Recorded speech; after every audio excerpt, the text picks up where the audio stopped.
The Trump administration Monday pledged up to $60 million to support the counterterrorism efforts of a 5 African nation force to fight the growing terrorist threat in the Sahel region of Africa.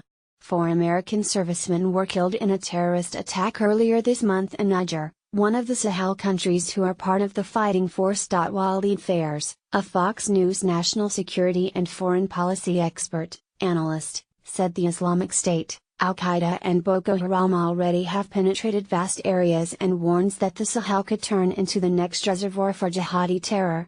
He says those are the terrorists who will penetrate Europe and later the US. Forming a Sahel force backed by the US and France is the strategic response to the expansion of the jihadists, Fairs explained.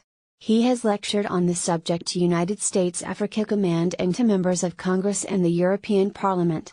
He added there is a need for a Sahel regional NATO. The Sahel has a trans-Sahara jihadi network and thus the U.S.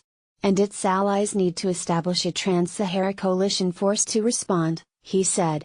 Certainly $60 million is a small amount to cover such a force, but it is, I guess, a start to the process. The UN Security Council at the behest of France discussed ways to bolster support for the force. Chaired by the French Foreign Minister Jean-Yves Le Drian, members heard from UN Secretary-General Antonio Guterres, whose report discussed ways forward for the force. Le Drian encouraged a multilateral aid package for the burgeoning military force known as the G5 Sahel Force, which is made up of military personnel from Mali, Niger, Chad, Mauritania, and Burkina Faso. Le Drian said the terrorist groups in the Sahel represented a global threat to both regional stability and international security. The situation has a direct effect on the security of a number of countries in Africa, Europe and the rest of the world, he said. It calls for a clear, strong, coordinated UN response, but also a response by each and every one of us, the French foreign minister said. United States Ambassador Nikki Haley told members of the Council that the U.S. was committed to stabilizing the region. She warned of the growing problem of violent extremism, but added the U.S. had reservations of the force being run by the UN. I note that we also have serious and well-known reservations about using UN resources to support non-UN activities, Haley stated. The United States will continue its long-standing bilateral support to the G5 member security forces. We will also continue to work closely with our partners to help the G5 force be effective and well coordinated with other counter-terror efforts in the region, Haley emphasized.